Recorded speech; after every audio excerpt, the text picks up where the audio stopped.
Welcome to Ground Up Growth, where we share entrepreneurial insights, business strategies, and personal growth lessons to help listeners build success from the ground up. Welcome to the second episode of Ground Up Growth. Today we've got Tyler Moore here. Really excited about his story and talking to him about business and personal growth. I do want to take a minute and just tell everybody thank you so much for the engagement that we've had on our first episode. I had a ton of people reach out, say thank you, and just kind of give some words of encouragement on continuing to do this podcast. And it's been really fun. And I just want to reiterate, to frame it back up, I'm not doing this for monetary gain. This is strictly coming from a place of honestly philanthropic, just trying to give back, with my experience in business and personal growth. I don't have it figured out, and I'm continuing to try to learn and grow myself, but just a way that we can give back and try to help the next guy or girl up the ladder rung. That's really what this is all about. So thank you again for everybody tuning in, and really looking forward to Tyler and his story. So Tyler, welcome to Ground Up Growth, and tell us a little bit about your story. You can start with just how old you are and family, and just kind of tell us a little bit about yourself. Yeah, glad to be on here. Tyler Moore, 38 years, just turned 38, sadly. Got my wife, Whitney. We've been married for 11 years now. We've been together since high school, actually, high school sweethearts. So 2 kids, a 5-year-old, 3-year-old, and grew up in Brandon, Mississippi, and a little bit of Sosa, Mississippi, too. Got some Laurel connections over there. My dad lives in Laurel, and Mom lives in Brandon, kind of the reservoir area. Went to Northwest Rankin. After Northwest, went to Meridian Community College, Mississippi State. Go Dogs. Yeah, that's right. And then I was playing baseball at Mississippi State, got drafted by the Nationals, played about 8 years with them. Braves, Marlins, and then back home in 2017, and we opened up a business called Stadt Nutrition, or Whitney did, and I was just kind of following suit of that. And here we are. We've been here for probably 7 years now, this side of Madison County, and have enjoyed every minute of it. That's awesome. So, all right, so we're going to have to dissect this down. So you played ball at Mississippi State. How long were you at Mississippi State? 1 year at Mississippi State. So 2 years JUCO playing baseball, then 1 year at Mississippi State, then drafted out of there. So you were drafted by the Nationals. How old were you when that happened? I was drafted, I believe I was 21 years old, maybe. What was that feeling? So walk me through that call. Yeah, I mean, I'm assuming so that's what everybody looks for. I actually got drafted 3 times by the Nationals. Really? Three years in a row. Back then they had draft and follows where you could draft a kid and say that, he didn't like the signing bonus or he wasn't quite developed enough. That team could draft you and they have the rights to you for the next year also. So that's canceled out. That's kind of old school stuff, but that was how they did it. They drafted me out of high school, out of Northwest, late round. It was like, back then it was 50 rounds. So I was drafted like 42nd round or something like that, and then went to Meridian for a couple years, had some decent years there, and was able to be drafted another time out of there, draft and follow from there, and then ended up signing with Mississippi State, thankfully, and played under Ron Polk his last year there. And we had a tough year that season, but the year before they went to the World Series, and it's just, Starkville is a special place during springtime baseball. It's just, it's awesome. So I'm definitely blessed to be able to call myself a Bulldog. Yeah. All right. So got drafted by the Nationals.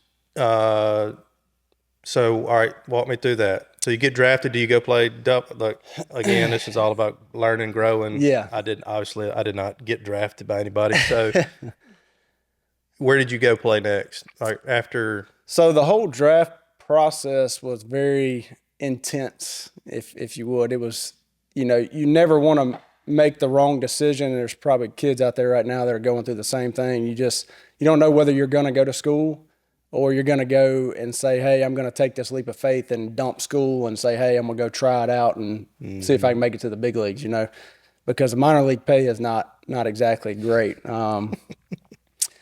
But, a lot of prayer through that process, a lot of family, a lot of trying to just ask for insight on things. And, and ultimately I think God was there with us and just kind of guided that path through that process, because it was a very difficult process. How young I was and immature and 18, 19, 21 years old. You just don't really have grasp on life yet and what that is, a lot of fear. So I'm glad I waited till I was at least had my junior year under my belt in college. And I think maturity wise, I was kind of ready to go and say, hey, if I'm going to pursue this dream, let's go do it.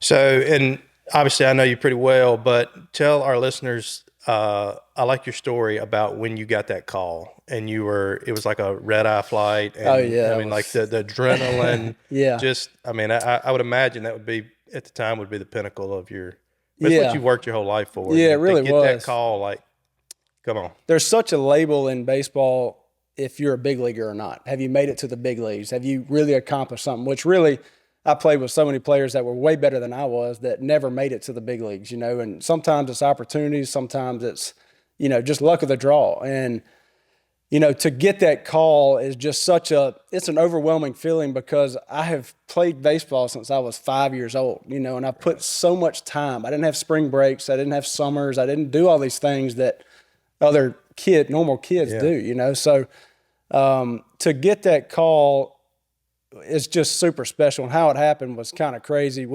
I was in AAA, 24 years old, get a call at 12 at night after a game. So I'm in the bed about to go to sleep, and my manager calls me and just says, hey, they have an injury up top. Congratulations, you're going to the big leagues, but you have a flight at 4 a.m. in the morning to go to Los Angeles. They have a day game the next day. So I'm in New York.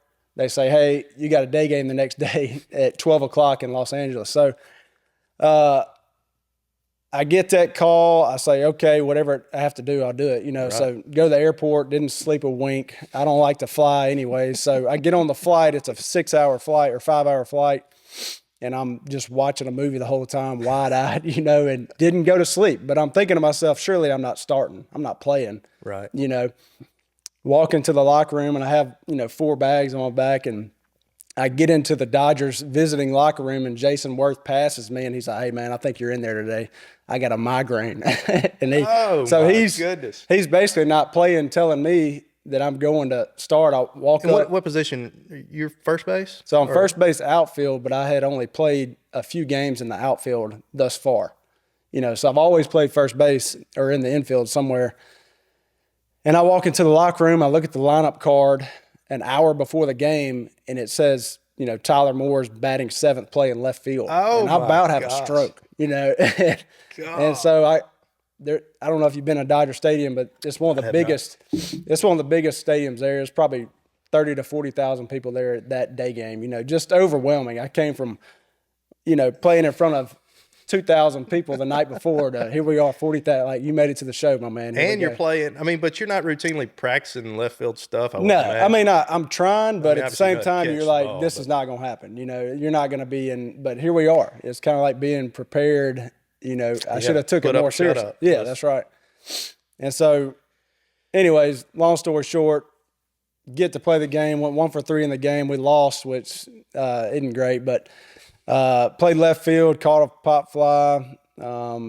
Shortly right after that, we jump on the plane on the Bird and head all the way back over to D.C. So, so you're in now. Oh yeah, they just threw you to the wolves. Yeah. So, but maybe that was the best thing. But playing a pro game with zero amount of sleep is a different deal. Wow. So, man, that's awesome. So, all right, tell me a little bit about.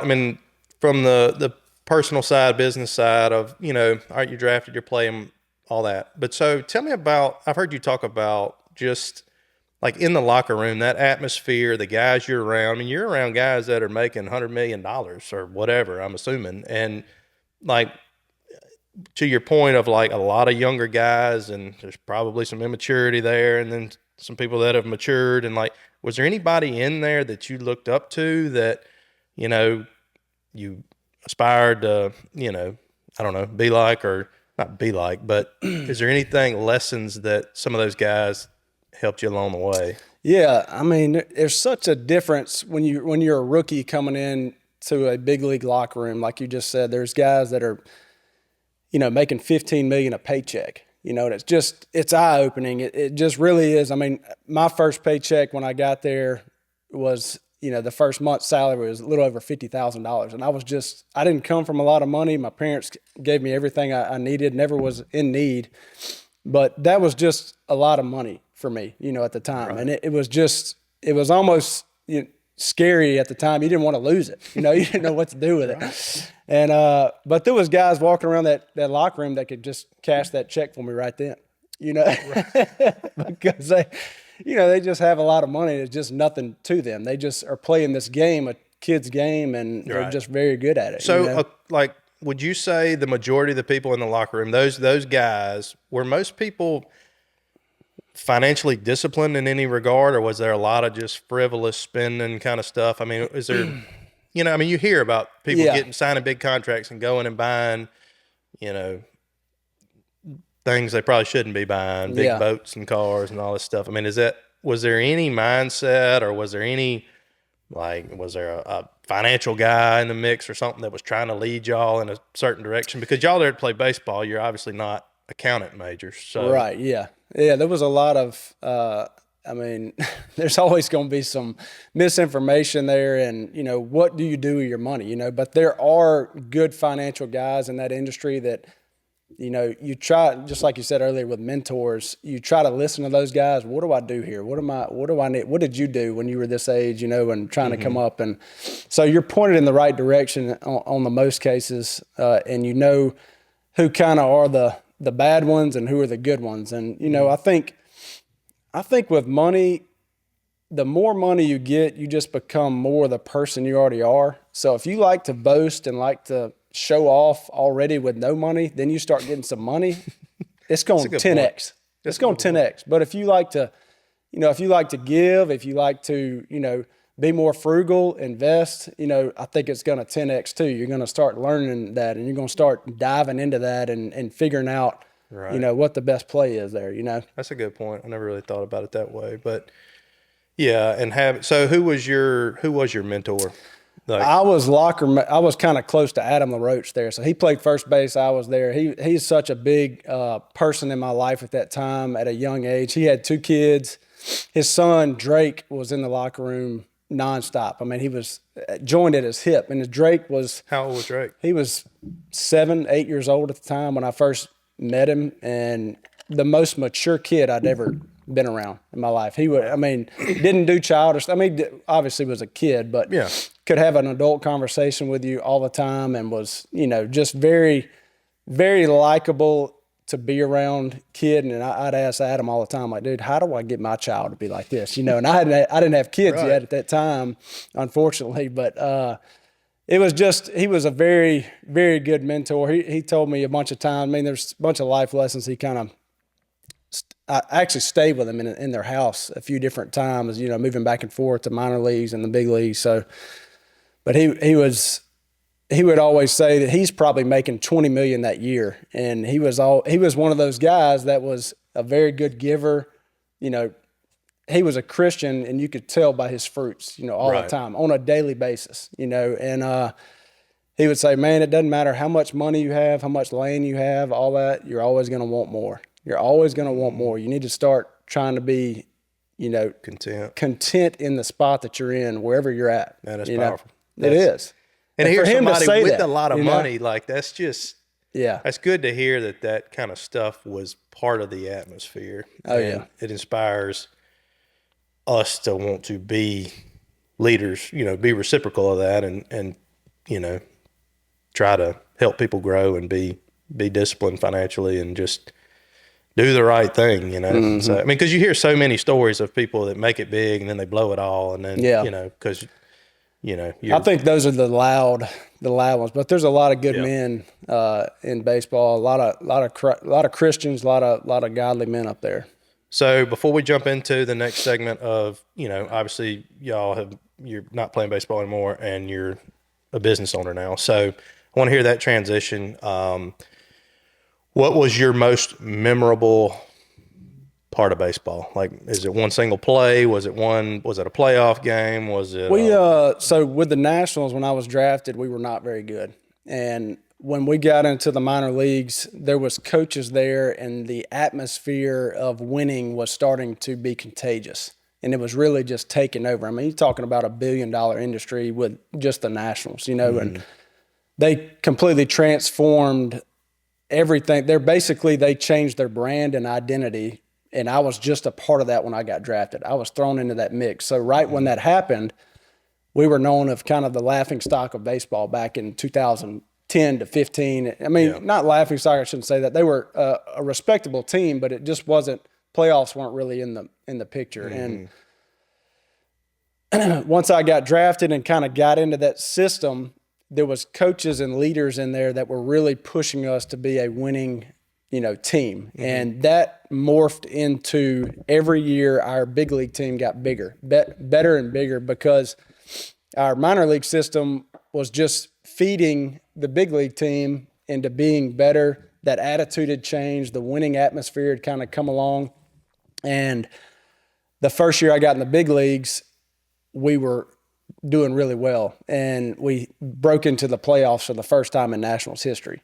So that was huge. And then I was on that playoff team, and we were playing the Cardinals the first round, and got a base hit to score a couple runs that basically won us the game, that first playoff game. So that was a big moment for me, just with all the time and energy spent with that organization and stuff. So it was very powerful for me. Yeah, that's awesome.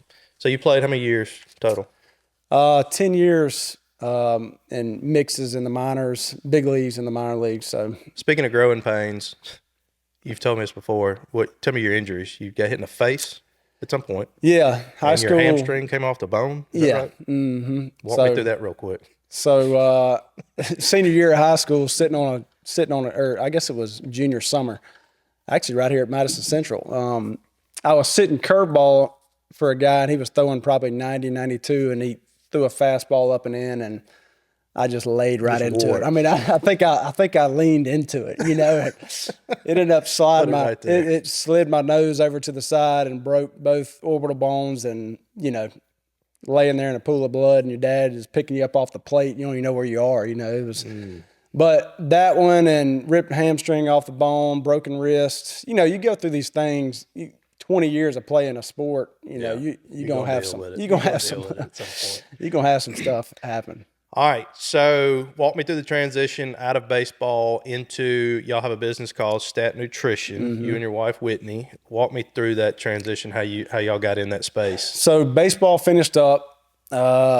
Couldn't really find a job anymore. I was like, all right, we got to find something else. And I'm pretty driven. I want to do things and accomplish things. And Whitney's the same way. She had her teaching degree, but she wanted to have her own business doing something. And she went into Madison Nutrition right there on 51 and fell in love with Shandon behind the counter. And, they were making basically healthy protein shakes, meal replacement shakes, and these things called loaded teas, which are so popular now. And Whitney loved that. She loved the customers, and she said, "Hey, I really want to do this." And I'm like, "I don't think this is a smart move, And I said, "You know what?" And finally, after she asked me 4 or 5 times or talking to me about it, I said, "All right, you can do this. I'm gonna go do some real estate, or I'm gonna go coach or something like that." And I don't know. My wife is she's awesome with people. She's just the sweetest person ever. So when she does something, she has a pretty good, I don't want to say following, but she has just some support systems that come around. Right. So when she announced that she was going to open this up, the first day that we opened up, we had around 200 customers that came in. Golly. And I didn't know where were y'all at? Where did you open up at? We were on Distribution Drive in a cheer gym, basically. It was a small... In Gluckstadt? Yeah, it was kind of like a closet, but that's how much I believed in it at the time, but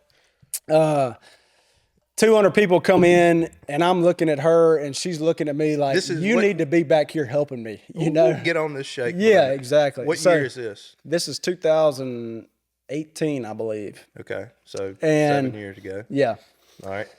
And that kind of morphed into, us working up there every day, and it was very fun. I mean, it was it still is fun, but you know, that first year or two being a new business owner, you're learning and trying to, you know, grow your business and really trying to personally develop yourself into more, you know, every day. So it was different, you know, serving behind the counter and doing that. But, you know, with this business comes other opportunities. So not only are you behind the counter, you know, helping somebody get what they need, whether it be caffeine or any type of supplements that we sell, it's also a business to where you can grow a big team from it too. So for instance, I'll give you a great example. My cousin lives in Laurel, Mississippi. He came in on a Saturday his son plays baseball and they were going to hit or do whatever.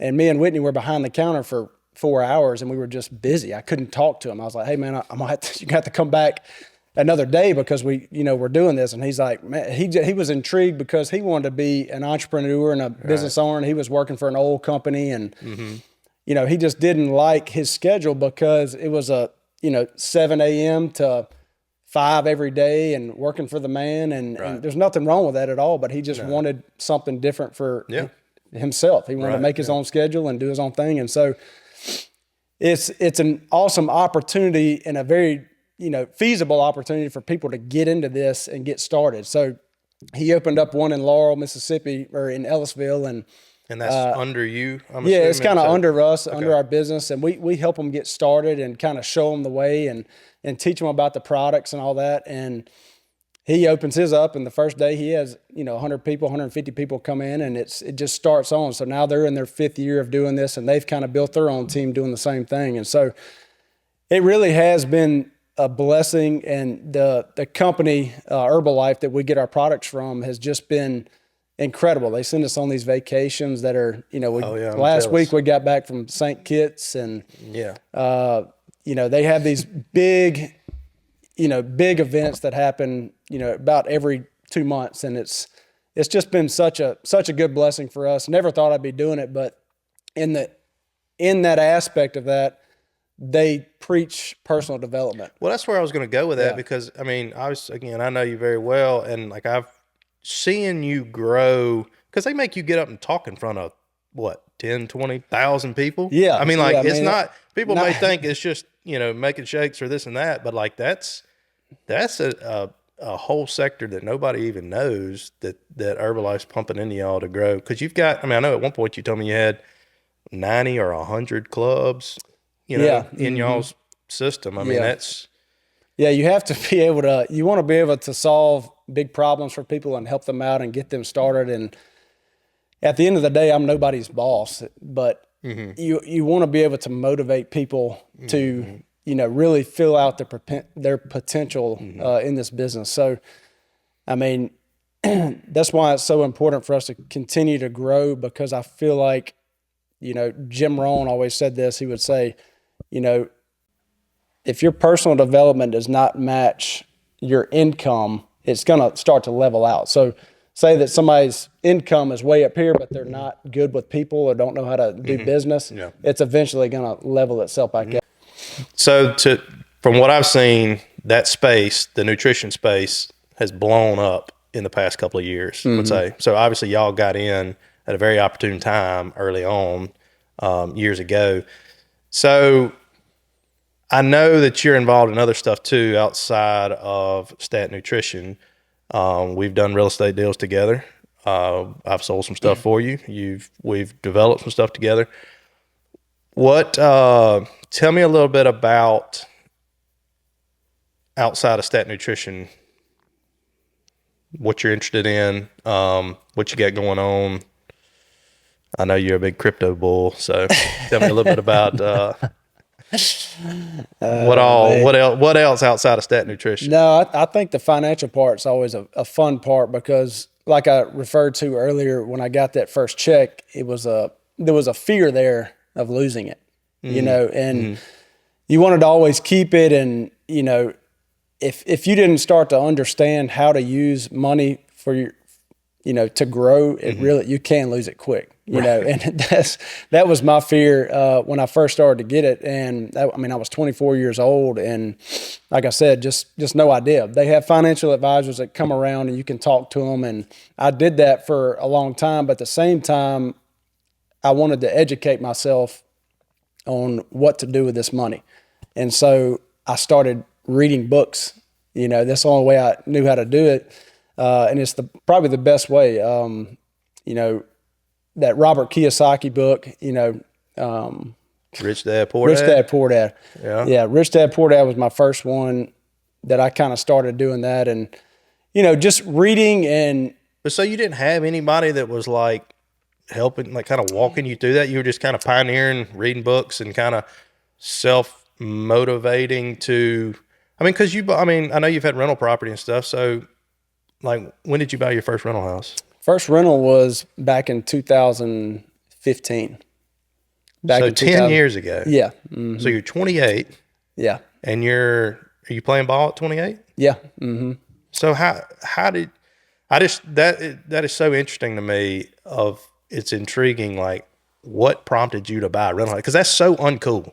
Yeah. You know, it's like, very unsexy. Yes. It's like buying a yacht or buying a motorcycle. Like, that's where I feel like the general population gravitates, because in their mind, they've earned it. I've worked my tail off. I've done this for X amount of years. I deserve something fun, and a rental house does not check that box. Now, I'm a huge fan of rental property. I love it. I'm very involved in it, but I'm so interested to know what triggered you to be like, yeah, let me go get a rental house so I can get those calls. I think just the money was starting to come in, obviously, and I like the aspect of having a asset I could put my hands on. Mm-hmm. You know, I could go drive over there and say, hey, this is fine. You know, right. So, and I think that resonates with a lot of people. Yeah. And I talked to a couple of friends. They kind of put it in my head like an idea. Maybe I'm sitting in the sauna one day in DC, and I'm like, you know what?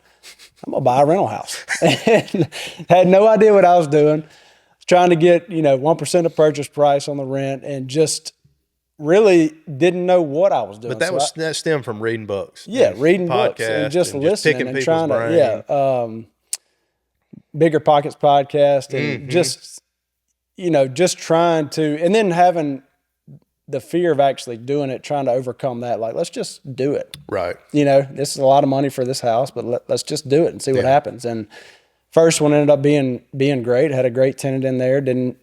Nothing went wrong. So I'm thinking hunky dory. So got another one. Easy. Let's buy a couple more. Got another one. And, as you know, it's not, I don't think any investment is just a clean investment, but those are pretty hands off, until they move out or something goes wrong, but you just deal with it. But I just enjoyed the fact of the income coming in, the house appreciating, you get some deductions off of that. Right. And it's just a good way to, start off, is nothing wrong with it. Well, I think one of the big things you did right there, was buying in a good area, to your point of appreciation. I mean, if you buy, and that's one thing I try to harp on a lot, and just buy good assets. Mm-hmm. If you will buy a good asset in a good location, it will appreciate, it will attract good tenants for the most part. And, I just think I did that myself unknowing. I bought my first rental house in 2014. So at the same time, what neighborhood was yours in? It was in Red Oak, yeah. So that's where I bought mine. And we didn't even know each other at the time. Didn't. I bought my first rental house in 2014. I remember, and my dad will kill me if he's listening to this, but my dad went with me to look at it, and he tried to talk me out of buying.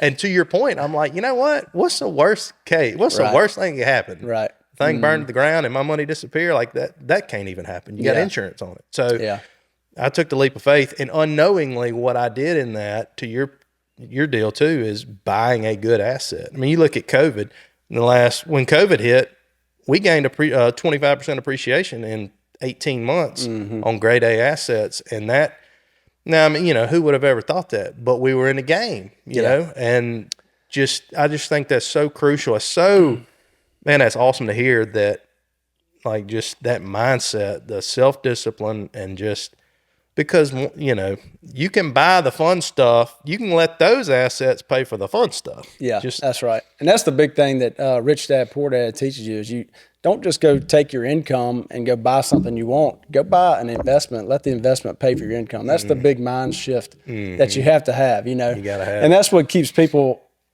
I mean, look, everybody's got their own way and they all try to educate themselves, but I think just learning that little bitty principle helps out so much. I'm going to try to teach my kids that, but you brought up a great point of just being in the action. You always talk about that. You're in the action, and then if something happens, you make moves that way. And so, right. But if you're not in it, I should have bought Bitcoin at X or whatever. Yeah. I mean, it's a risk reward thing. But if you do your homework, and that's kind of where I land with it. I've done 95% of the work by studying, learning, doing all this time, picking people's brain. I'm waiting on the deal to pop up. When the deal pops up, I execute. And you got to leave emotions at the house, and you got to just go off what you know. And it's been a proof of concept that has worked very well. And so that's really, really good to hear. And having those, being a business owner, being an entrepreneur, and having tentacles that go out, different avenues for income streams, because we eat what we kill. Just like me, I mean, same deal. We're not W-2, so we don't get a salary. Just because you never know. I mean, something could happen where the nutrition dried up tomorrow. You could have an 08, 09 financial crisis, and I'd be, looking for a job at Stadt. So that's right. I think you hit it on the head there. I think, we've always talked about retirement. Right. Like that, the golden day of retirement. I don't think me and you will ever retire, but I think the more time freedom we can have back, I don't care about really the most money you have. It's just what kind of freedom are you going to have to be able to say, you know what, sir, I want to take my kids for 2 weeks and we're going to have the time of our life, because those memories you make, are invaluable. Man, that is so yes. The commodity of time is the biggest commodity that we have, and it's priceless because, no offense to anybody that's 80 years old and listening, but would you trade places with an 80-year-old man for $80 million? No. When you think about it like that, there's nobody that would say, yeah, give me the 80 million and I'll go to 80. That just puts in perspective the time, the commodity of time. And to your point, I mean, we're both 38. It's not normal conversation for the word retirement to be in talks. Like everybody's, that's 65, 70, or, the number keeps getting pushed out. That's not in normal conversations, but it needs to be. Yeah. And the word retire, Gina hates it when I say that because, everybody has a preconceived idea of retirement. But to me, retirement is, maybe I'm not as involved on the sales side of things as I am right now or have been in the past. Maybe it's, doing land development things. And to your point, if I want to take my toys and go do this, that's right. I don't have to call nobody, ask nobody. It's the freedom of time. And you've got passive income coming in from, be it rental property, be it another business venture, whatever. So me and you talk about this stuff all the time. And I think it needs to become normal conversation of how do we get to that point? What's the goal? What can we do on a daily basis to strive to get towards that, to, extract our time back out? And for me, it's kind of like this podcast. There's no money in this podcast. I'm making zero. I'm actually losing money for the production cost. So, but it's coming from a place of I'm able to get some of my time back and give it back to people. So that's right. I just think, man, it's refreshing to hear that because it's not normal conversation. Yeah. Yeah. And I think the more that we, I keep saying educating ourselves, the more that we can lay our ego aside and actually ask questions and grow yes. and grow, because I feel like, there's so many people out there, not so many, but there are people out there with big egos and they think they got everything figured out and their growth is limited because they can't see past themselves sometimes. So I think that, just asking those questions, reading those books, like that book, Gina told us about a book several years ago. It was probably 6-7 years ago before we started Stadt Up. And she said, y'all should check this book out. And it's probably because we weren't being social or something like that. But what was the book? How to Win Friends and Influence People. It's one of my favorites. I've read it probably 2 or 3 times. I say I read it. It's a long book, but I've listened to it. And it just has, unbelievable little snippets in there just on how to be genuinely curious with people and how the conversation, rarely needs to be about yourself, but asking genuinely curious about somebody. You don't know what you're going to learn. You don't know what you're going to pick up. It may motivate you in a different way, remembering people's names, that goes big with us in customer service with us.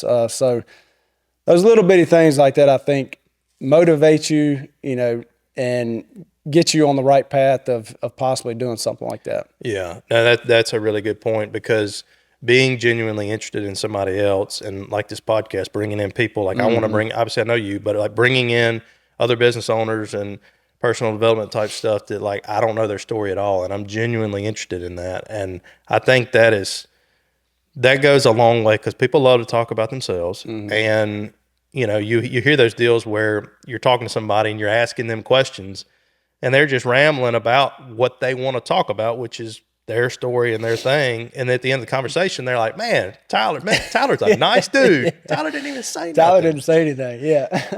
And so funny. That's, and I have thoroughly enjoyed watching you, and like you've helped me, like you got me on the audiobook train, and just seeing your growth and the way that you said, because it would be so easy to have an ego being in pro ball and doing all that. Like the way that you have presented humbleness, I appreciate, because I've learned a lot from you. You've humbled me on a ping pong table more than I care to admit. But I just think that's, yes, to continue to be vulnerable, want to learn, want to grow. That's just, man, if you're not doing that, because nobody cares. No. At the end of the day, nobody cares about you. And so the more you learn and grow is just, it's awesome. So, all right. How do you juggle the balance between work life and personal life? That's tough. Man, we couldn't ask for anything better right now. Our situation with Stadt and our work, we have some time freedom there, and that this job allows us to do that. I mean, it's been incredible.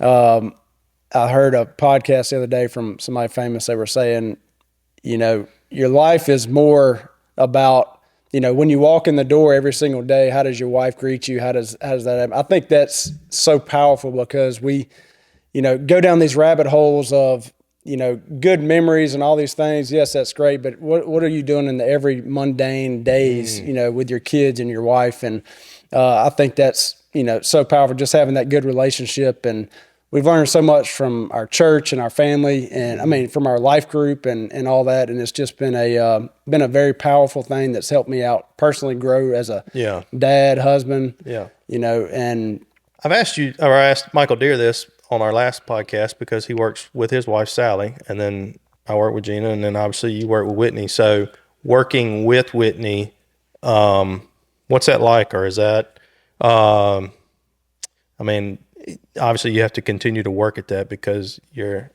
living with them and then you're working with them. Is you got any key? Is it just a yes ma'am, no ma'am? Like, is there any key takeaway that any insight on that? We've so when we first started and we were in the club every day for hours on end together. We would, but it's really not that bad anymore, or it's really great, because I mean, she's the rock star of that business. She's the one that she puts the face on back there, and she's just such a likable person, people love her. So when she's back behind the counter, things usually running pretty smooth, but we really don't work behind the counter that much together. It's either me or her, back there. But, it's been really good with the time freedom with where we're at, because she can go get the kids and we're not together all the time. Right. And then, so when we do see each other, it's usually a good thing. But, y'all do a really good job. I mean, I feel like y'all are really good leaders and lead by example in that, just to your point. I mean, I feel like y'all are very, very giving people. Luckily we're recipients of that a lot of times, and being, I live next door to Tyler, by the way. So I know Tyler pretty well. So, all right. All right, so you got Stat Nutrition, been out of baseball. What's the next move? You got anything? You got anything in the crock pot cooking that we need to know about? I love our business and what we do now. I think we're still obviously going to do that for a long time, but I do miss the game of baseball, and I miss, pouring into young men. I've done some, I don't want to say I'm doing lessons, but I'll have people come over to the house and we'll hit. Was that a batting cage I saw down in your shop? We got something like that down there. Yeah, we'll have to get you down there and swing a little bit. Yeah. But that's invaluable to me. I think just being able to help out younger kids that are coming up, going through the same pressures of, high school and college and even pro ball, I think just kind of being able to guide them and help them out through baseball is something that I really seem to be passionate about. So some way getting back into the game, I don't know what that looks like yet, but that may be in the future. Yeah. What about real estate? You got any real estate cooking? Any I need you to give me a call, man. No, I'm always looking for stuff. But so you've owned land. You've been a landowner in the past. On land, own some commercial, own some residential, and I like the commercial space. That seems to be kind of up my alley a little bit more. Want to try to pivot and go into some more commercial stuff, but it's been fun. The real estate game is fun. It's addicting. To do. It's very addicting, and just like that, riding the high of like where the next deal is, and just fleshing each deal out. It's just, man, it's so fun. And just, you never know what could lead from one thing to another. And, so. Yeah. Well, we really appreciate you coming on. Thank you, Tyler. Really enjoyed your story. And if there's anything we can do to help you, let us know. Awesome, man. I've had a blast. Thank you.